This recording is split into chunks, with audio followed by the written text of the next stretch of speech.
Comment allouer le capital en fonction du cycle de vie de son entreprise? C'est la question à laquelle on va essayer de répondre dans cette vidéo. Pensez à vous abonner à la chaîne et activer la cloche si ce n'est pas déjà fait. On commence tout de suite avec cet article orienté stratégie pour répondre à la question cruciale: comment allouer le capital? C'est-à-dire comment utiliser les flux qui sont dégagés par l'entreprise ou au contraire, comment récupérer des flux pour faire croître l'entreprise. Ça, c'est un cours.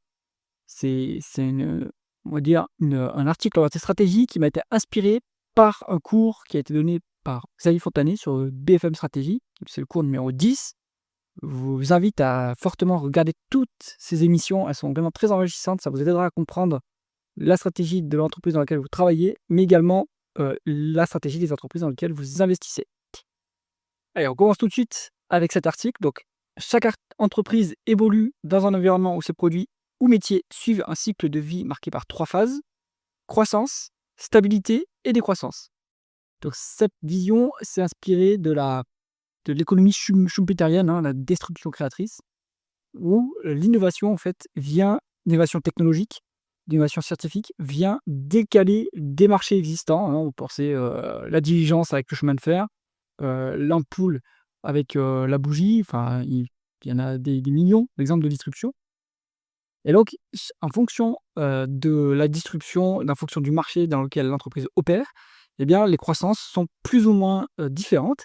Et c'est pas du tout la même façon d'allouer le capital en fonction de ce contexte, justement.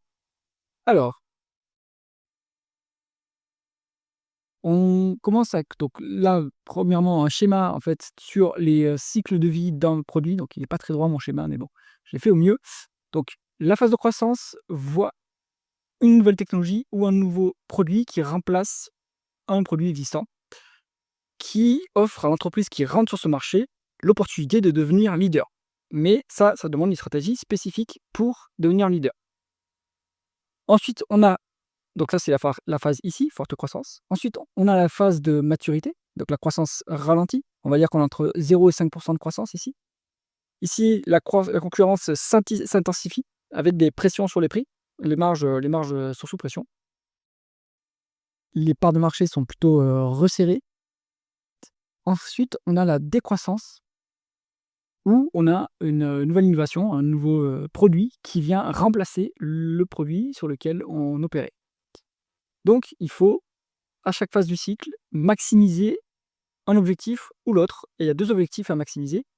Soit on va maximiser la croissance, soit on va maximiser la rentabilité et le retour du cash aux actionnaires. Alors, première phase, la phase de croissance accélérée pour dominer. Donc, dans ce contexte, on veut être l'entreprise leader du marché, mais le marché croît très vite. Comment faire? Donc ici, on est plutôt dans une phase de marché, de croissance organique. Donc il faut investir massivement dans l'équipe commerciale, dans la R&D pour optimiser le produit et également dégager des gains d'efficience opérationnelle, donc avec des économies d'échelle, avec l'amélioration des process. Donc ici, il faut rapidement intégrer les nouvelles technologies qui arrivent sur le marché. Ces nouvelles technologies, elles peuvent être en interne, on les a développées via la R&D par exemple. Et ici, il faut maximiser l'investissement dans l'innovation, dans le recrutement et on va dire réutiliser un maximum des flux dégagés par l'entreprise et en capter d'autres à l'extérieur, c'est-à-dire en s'endettant pour, eh bien, améliorer on va dire, pour faire grandir les actifs en fait et améliorer les ventes. On va prendre un exemple ici. Plaçons-nous dans un marché où on est sur 20% de taux de croissance du marché. L'entreprise, que l'on prend en exemple, elle veut croître plus vite que le marché. Pourquoi? Pour prendre la plus grosse part de marché. Parce qu'à la fin des fins, l'objectif de toute entreprise, c'est d'avoir la plus grosse part de marché. Et après, une fois qu'on a toute la plus grosse part de marché, tout va en découler. C'est-à-dire que la rentabilité va découler de la part de marché dont on dispose. Et ensuite, eh bien, la rémunération d'actionnaire qu'on va pouvoir dégager va dépendre de cette rentabilité. Bon, donc prenons cet exemple.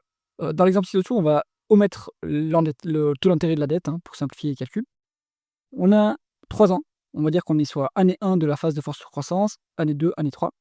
On a des ventes de 100 initialement. On fait un résultat de 20, un peu marge nette de 20 pour ça. On verse pas de dividendes, surtout pas. L'idée, c'est de garder le cash pour le réinjecter dans l'entreprise. On s'endette. C'est-à-dire que pour 20 résultats, on met 20 de dettes. Donc, on va pouvoir réinvestir 40 dans l'entreprise. Donc, initialement, on est à 100 d'actifs. On va passer l'année suivante à 40 d'actifs. On va faire 140 de ventes, puisqu'on a réinjecté 40. Le résultat va être de 28. On reste sur un taux de marge nette de 20%. Donc, 20% de 140, ça fait 28. Toujours pas de dividendes. On se réendette de 28 pour faire 1 pour 1 par rapport au résultat. Donc, le réinvestissement total, c'est la somme des deux, 56. Les actifs passent à 140, puisqu'on a fait des ventes. On a un taux de croissance de 40%. Les ventes ont cru de 40%. Les actifs ont cru de 40%. Rebelote, année numéro 3. On fait 196 de ventes, puisqu'on on a investi 56. 196, taux de marge de 20%, ça fait 39. On s'endette de 39 à nouveau. On réinvestit 78. Les actifs passent à 196. On a cru de 40%. Donc là, vous voyez, on croît plus vite que le marché. Et donc, croître plus vite que le marché, ça veut dire prendre des parts de marché.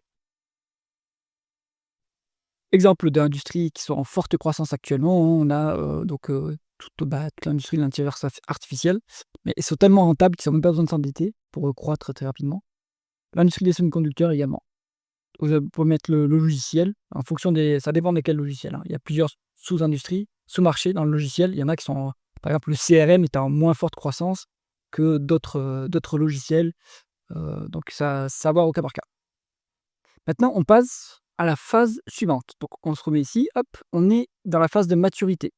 Ici, donc la croissance commence à faiblir. On va dire qu'on a entre 0 et 5% de croissance. Plus proche de 5% que de 0. On va dire 3%, point médian. Donc ici, le marché commence à être figé. Donc ça bouge plus trop en croissance organique. Et donc ici, on va vraiment se disputer les parts de marché. Et donc, quand on se dispute les parts de marché, eh bien, le but, c'est de couler les concurrents. Plutôt que de maximiser la croissance, on veut ici essayer de faire en sorte que les concurrents en fait, soient sortis du marché parce qu'ils ont des coûts trop élevés, donc une marge faible ou négative. Du coup, négative, ils font des pertes. Donc ici, l'idée, c'est consolider sa part de marché. Et c'est là qu'entre en jeu la phase acquisition ou joint venture. Donc alliance avec des numéros 3, des numéros 4 du marché, ou acquisition pour consolider ses parts de marché. On peut acquérir, par exemple, un concurrent qui, lui, a des marges négatives et qui fait les pertes. Et donc, on peut le racheter. Et pas forcément, s'il négocie bien, on ne va pas le racheter à vide prix, parce que lui, il sait que sa part de marché, si on l'additionne à la nôtre, ça aura beaucoup de valeur. Donc, il peut être dur en négociation. Donc ici, les profils dont on a besoin, c'est plus les mêmes profils qu'avant. C'est plus des commerciaux, des techniques, les chercheurs, etc. pour la R&D. Là, ça va être plutôt gestion, finance et droit, parce qu'on va faire de la fusion-acquisition. Et donc, il y a une nouvelle dimension où il va falloir intégrer de nouvelles équipes, s'assurer que la culture d'entreprise reste la même. Et donc ça demande aussi des compétences plutôt, on va dire, RH managériales. Ici, sur le plan financier, c'est une autre histoire par rapport à la phase de croissance. Donc, on commence à avoir un marché qui croît plus très vite, mais on est toujours rentable. Que faire du cash? Eh bien, on s'est endetté fortement dans la première phase pour croître plus vite que le marché. Et bien maintenant, on va pouvoir commencer à rembourser la dette. Et puis aussi, on va pouvoir commencer à rémunérer les actionnaires. Et c'est là que c'est important, rémunérer les actionnaires. Donc du coup, ça va être dividende ou rachat d'actions, ou les deux. Et c'est là que c'est important en fait d'avoir du dividende ou du rachat d'actions. C'est pas pour rémunérer grassement l'actionnaire rentier, machin. En fait, l'idée, c'est on n'a plus l'opportunité d'investissement très rentable, donc on va plus pouvoir accumuler du capital. Donc, on le donne à l'actionnaire qui, lui, pourra chercher une autre opportunité d'investissement, qui pourra développer une activité qui, elle, a besoin de consommer du cash et qui va pouvoir accumuler du capital. Donc, en fait, le dividende et les rachats d'actions, c'est avant tout pour faire circuler le capital des entreprises qui n'ont plus besoin de cash vers les entreprises qui ont besoin de cash. Et ça peut se trouver en fait dans un un portefeuille, c'est-à-dire une entreprise qui a un conglomérat, en fait, qui a plusieurs activités.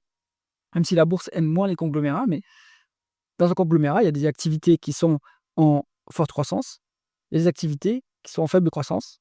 Donc il y a des activités qui consomment du cash et d'autres qui ont besoin de cash. Eh bien, on peut faire circuler le cash d'une activité à l'autre. Donc en fait, ces analyses de maturité d'une activité, c'est pas forcément, heu, que des entreprises monoactivité. Ça peut être une entreprise avec plusieurs activités qui a plusieurs phases de maturité sur ses marchés et sur ses produits. Donc on l'a dit, dans cette phase, on va redistribuer une partie de la rentabilité qu'on dégage aux actionnaires. On va aussi rembourser la dette.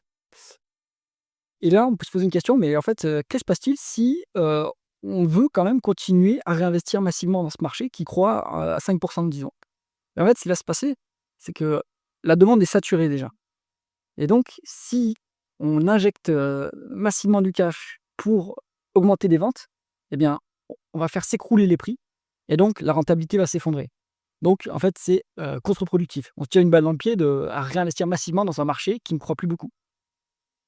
Donc il est plus sage d'extérioriser le cash et de le rendre aux actionnaires et de rembourser les créanciers. Donc exemple d'allocation du capital ici, on est sur, donc là je suis mis année 1, 2, 3, mais ça serait année 1 de la phase de maturité, puisqu'on se met sur toujours la même entreprise, hein. Donc on se met sur, un marché qui est en croissance entre 0 et 5 mettons qu'il soit à 5 de croissance. On peut faire année 1, on a des ventes de 100, résultat de 20, on a toujours un taux de marge net de 20, dividende de 10. On commence à verser du dividende, puisque le marché ne croît plus beaucoup. La dette était à 20 parce qu'on a fait, alors je ne l'ai pas dit dans cette ici, mais on peut faire des acquisitions évidemment aussi avec le cash, hein. C'est un point que j'ai oublié, mais pour consolider les parts de marché, on va plus faire de la croissance organique, mais on va faire de la croissance externe. Donc on peut s'endetter éventuellement. Donc dans cette phase, en fait, il va y avoir on va dire un début de phase où on se désendette pour dégager de la marge de manœuvre dans le bilan et dès qu'on a, une opportunité de croissance externe, on va pouvoir, eh bien, acheter de la part de marché en achetant un concurrent et donc ça va refaire monter la dette. Donc on revient à notre exemple. On fait des ventes de 100, on a un résultat net de 20, on a un dividende de 10, on a un reliquat de dette. Soit c'est la dette qu'on a, héritée de la phase de forte croissance, soit c'est la dette qu'on a fait monter, suite à une acquisition. On investit 5. Pourquoi 5? Bah, parce que le marché est en croissance de 5. Si on investit au-delà, on risque de bousiller le marché et de le faire s'effondrer les prix. Donc en investissant 5, on s'assure de conserver sa part de marché. On rembourse la dette de 5, donc on a un actif de 100. L'année suivante, comme on a réinvesti 5, on fait 105 de vente, puisqu'on on a monté les actifs de 5, donc 5 de croissance. On a un résultat de 21, ce qui fait, c'est toujours un taux de marge net de 20. Un dividende de 11, donc on a monté un peu le payout ratio, hein. Une dette qui passe à 15 puisqu'on a remboursé 5. On réinvestit à nouveau 5, donc on va faire 110 de vente l'année suivante, croissance de 5. Résultat de 22, puisque c'est 20 de 110. Dividende de 12, on monte un petit peu encore le payout ratio. La dette passe à 10, puisqu'on va déjà rembourser 5 ici et 5 ici, donc ça fait plus de 10. On réinvestit à nouveau 5, on remet 5 de remboursement de dette, les actifs passent à 110, 5 de croissance. Donc voilà, tranquillement, on va pouvoir se désendetter et continuer à monter la rémunération de l'actionnaire. Un marché en stabilisation, un exemple que j'ai trouvé, c'est, le marché du e-commerce. Il n'y a plus une forte croissance, donc maintenant c'est un marché qui va être plutôt en consolidation. La phase terminale d'un marché, quand on a bien été disrupté par un autre marché, par une autre activité, un autre métier, eh bien, c'est la phase de décroissance. Bah, ici, on va devoir, piloter la décroissance. On va gérer l'activité, en tout cas pas forcément l'entreprise, puisque on peut aussi aller se diversifier, mais on va gérer l'activité en extinction. Donc là, on fait, tomber la dette, on rembourse, rapidement la dette. On extériorise du cash et ce cash, qu'est-ce qu'on va en faire? Eh bien, on va pas faire d'acquisition dans le secteur qui est en décroissance, ça a pas de sens, mais on va plutôt aller financer des activités sur un autre marché. Donc on se diversifie. Donc, exemple qu'on peut avoir, on se dit qu'on a un marché qui est en croissance nulle, eh bien, on va, arrêter d'investir dedans. Donc 100 de vente, 20 de résultat, toujours un taux de marge net de 20, dividende de 15. Donc là, payout ratio de 75%, hein. On va dire que la dette était à 10, on a fait une acquisition dans la phase de maturité, donc on rembourse la dette. On met 0 de réinvestissement, le marché n'est plus en croissance, donc il y a pas besoin de réinvestir. Donc actif 200, l'année suivante, vente 200, puisqu'on n'a rien réinjecté. Résultat de 20, dividende de 15, stable, hein, soit le payout ratio. La dette, elle passe à 5, hein, vu qu'on a remboursé 5. On investit 0, le marché est à 0 de croissance, donc pas besoin de réinvestir. On rembourse encore de 5 la dette, l'actif reste à 100, on n'a pas réinvesti, hop, on passe ici, 100 de vente. Le résultat, il reste à 20, et l'impact peut passer le dividende à 20. Bon, je ne sais pas si ça se passera réellement comme ça en réalité, hein, mais on pourra monter le dividende peut-être à 18, un payout ratio de 80%. Et on n'a plus de dette à rembourser, on n'a plus de réinvestissement à faire, et donc on fait 0% de croissance. Et donc là, on gère l'activité en extinction, tranquillement, donc on extériorise un maximum de cash de l'activité. Un exemple de marché en décroissance, on a l'automobile à moteur thermique, hein, donc ça par exemple, ça a fait souffrir beaucoup l'Allemagne par exemple. Et tout ce qui est énergie fossile, hein, donc le secteur qui est maintenant en décroissance assez structurelle. Ça dépend des zones, hein, on va dire, mais plutôt en, en Occident. Alors ça, j'hésite parce que énergie fossile, ça pourrait être aussi plutôt en phase de maturité plutôt qu'en phase de décroissance. Ça va dépendre. Alors, ça c'est bien, tout ça, mais moi je fais de l'investissement, j'investis en bourse. Comment est-ce que je peux utiliser cette vue stratégique sur l'allocation du capital? Eh bien, et comment ça se manifeste sur la bourse, en bourse? Deux, moi je vois 2 leviers principaux, sur lesquels on a, un peu, enfin je vois 2 points, 2 endroits où se manifeste le cycle de vie des entreprises et des marchés. Les multiples de valorisation et le rendement des dividendes, et en fait c'est même le rendement de l'actionnaire. On l'a vu, les entreprises qui sont en maturité ou en déclin, elles vont extérioriser un maximum de flux de trésorerie. Elles n'ont pas l'opportunité d'investissement dans leur activité. La croissance est nulle sur le marché, elles vont pas réinvestir, et donc elles vont pas accumuler du capital. Elles vont arrêter d'accumuler du capital. Donc, on privilégie le retour de liquidité de l'actionnaire via dividende ou rachat d'actions. Comme je l'ai dit précédemment, ce mécanisme permet de faire circuler le cash, et donc ça permet d'amener l'argent des secteurs en déclin vers des secteurs en croissance. Et donc, eh bien, on va avoir, en fait, dans le secteur, donc quand dans un secteur en décroissance, on génère du flux. Donc, on va dire que l'actionnaire s'enrichit, même si j'aime pas dire ça, mais avec le dividende, il s'enrichit pas avec le dividende, mais il reçoit du cash grâce au dividende. Alors que dans un secteur en forte croissance, l'actionnaire accumule du capital grâce à l'augmentation des fonds propres, en fait, qui vient des réinvestissements, et donc l'augmentation des bénéfices mis en réserve. Ça, c'est le premier critère. Donc, quand vous regardez vos screeners, quand vous regardez les entreprises, fort dividende égale société en déclin, hein. Société qui est complètement en train d'être gérée en extinction. L'exemple le plus frappant que j'ai en tête, ça va être Total Gabon, Total Énergie Gabon. Vous regardez les niveaux de dividendes, ils sont énormes. En fait, l'activité est en train de mourir, et donc on rend du cash un maximum aux actionnaires. Même peut-être Total Énergie d'ailleurs, hein. Même s'ils essayent de se diversifier dans le renouvelable, l'électricité, l'activité traditionnelle est gérée en extinction. Deuxième mécanisme par lequel le cycle de vie se manifeste, c'est les multiples de valorisation. Donc, les marchés financiers, leur objectif, c'est de valoriser les entreprises, évaluer les entreprises en actualisant les flux futurs qui vont être générés par l'entreprise à l'aide de multiples. Donc, le flux futur, ça va être le bénéfice, ça va être le free cash flow, ça va être le dividende, ça va être le résultat opérationnel, peu importe. Quel que soit le multiple qu'on va prendre en considération, quel que soit le flux qu'on va prendre en considération, on va mettre un multiple. Et ce multiple, il va refléter les attentes de croissance. Donc on se doute bien que si on n'attend plus de croissance dans quelconque flux, eh ben, le multiple, il va être faible. On n'est pas prêt à payer très cher un flux qui va plus beaucoup augmenter dans le futur. Au contraire, si on est sur un secteur qui est en forte croissance, eh bien, on va pouvoir mettre des multiples élevés parce qu'on s'attend à avoir des flux qui croissent très vite. Et donc, on est prêt à payer cher maintenant pour avoir des flux énormes, plus grands en tout cas, dans X années. Et donc la différence, ça va être que les entreprises en forte croissance, on va souvent utiliser un multiple forward, c'est-à-dire un multiple 12 prochains mois, 24 prochains mois, 36 prochains mois, en essayant d'estimer la croissance. Tandis que les activités de mature, on va plutôt regarder les multiples historiques et se dire, bah, en fait, cette entreprise, maintenant, elle a plus de croissance, elle, dégage tout le cash et elle le réinjecte pas, donc elle gagne, X de cash par an, donc du coup, je suis prêt à payer, 3 fois, 4 fois, 5 fois, ce cash, moyen, médian qui est versé sur les années précédentes. Là, vous avez toute la différence entre comment valoriser une entreprise de croissance contre une entreprise, plutôt mature, hein. Comme moi je fais. Quand je fais du stock picking, j'investis pas dans la croissance parce que pour moi, c'est impossible d'estimer la croissance d'une entreprise et d'un flux quelconque.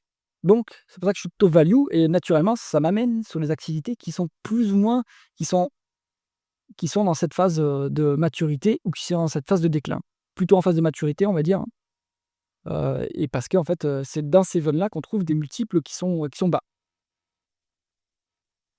Et aussi pour cet article, j'espère qu'il vous a intéressé. Dites-moi ce que vous en pensez en commentaire. Si cette vidéo vous a plu, mettez un pouce vers le haut et pensez à vous abonner à la chaîne. À bientôt.